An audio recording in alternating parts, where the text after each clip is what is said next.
rules you get wrong. Probably.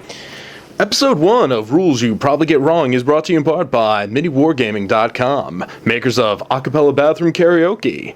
Just a jewel case, no CD. It is acapella after all.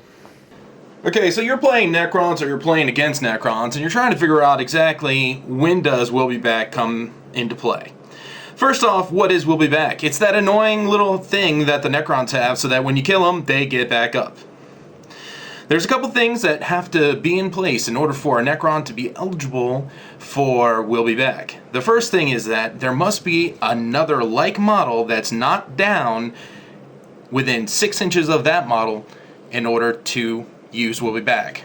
So in this case, if we have a Necron unit there, and this happens to be a different Necron unit, and the distance between this squad and this squad is more than 6 inches, they don't get We'll Be Back, and on the Necron turn, they're removed from play. It's really that easy. What else can happen that can preclude a Necron from being able to take We'll Be Back? How about a Black Templar with a melta weapon? Why? Double the strength of the weapon over their toughness? Gone? Doesn't get We'll Be Back. How about a Black Templar with a power fist? Power weapons in close combat? Boom! And no We'll Be Back is available for you. So now we understand the basic rules for We'll Be Back. In order to take a We'll Be Back roll, one of these things must happen. A, you must have a like model that's up, not down, within 6 inches of the model that went down. In this case, because it's part of the same unit, of course it's going to be within 6 inches. It doesn't have to be part of the same unit. If these guys are down, and the entire squad is down, but it's more that the distance between this squad and this squad is under 6 inches, you can roll We'll Be Back. Now, on a roll of 4, 5, and 6, they stand back up. On a roll of 1, 2, or 3, they're removed from play. There's one other thing that can preclude a Necron player from being able to take We'll Be Back, and that is Sweeping Advance. In comes the Black Templars, Sword Brethren squad, and does an amazing job of taking out all these guys. The 2 remaining Necrons do no wounds. They take a leadership test, they fail it. Their initiative being 2, the Black Templar being 4, they Sweeping Advance.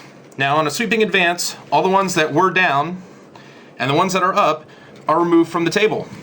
There is no We'll Be Back. But wait, you say, what if I have a Necron Lord with a Resurrection Orb? What does that grant me? What kind of little benefit do I get from the Necron Lord?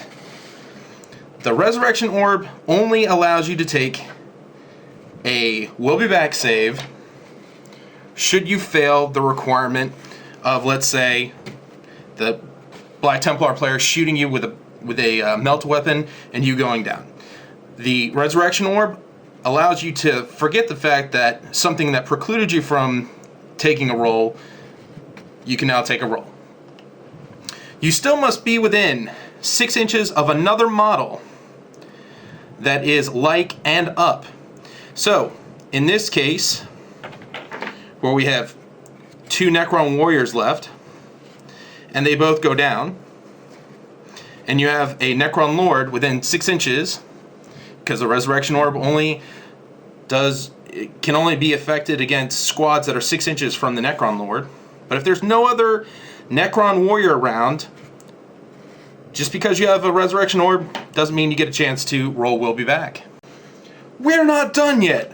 What about the monolith? That's right, during the movement phase, those Necrons that failed the We'll Be Back can be teleported back through the Necron monolith, coming out the front door of the monolith. What's so special about this? They get another opportunity to roll that 4 through 6. But if they were precluded from having a We'll Be Back save before, teleporting through the Necron monolith still does not grant you a We'll Be Back roll. Now, this offer of explanation about We'll Be Back precludes the notion of a Tomb Spider because it goes beyond the scope of this video. Have a good one.